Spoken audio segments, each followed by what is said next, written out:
Pour l'expérimentation, on va utiliser une rondelle de plâtre à modeler qui va être dans le verre de gauche, ainsi qu'un verre d'eau qu'on va finir par transfuser dans le verre de gauche. Donc l'observateur, au départ de l'expérimentation, doit d'abord se positionner de manière à ne plus voir l'objet, mais à être très près de le voir.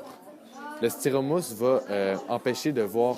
l'objet qui est au fond du verre, puisque la propagation rectiligne de la lumière va empêcher de voir l'objet. Lorsqu'on va ajouter de l'eau, on va faire subir au rayon incident, donc celui qui vient frapper l'objet, et rayon réfléchi, donc celui qui sort de l'objet, un changement de milieu, soit de l'air vers l'eau et de l'eau vers l'air. Ce changement de milieu-là va engendrer une réfraction, ce qui va faire en sorte que le rayon de lumière qui sort,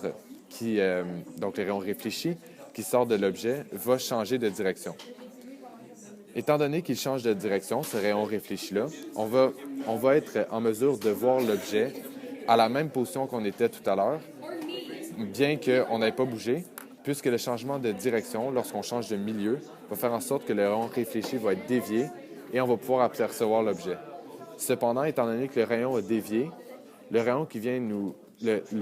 l'objet qu'on voit au fond du verre n'est pas l'objet en tant que tel, mais une image de cet objet, étant donné que le rayon réfléchi a dévié de sa direction originale.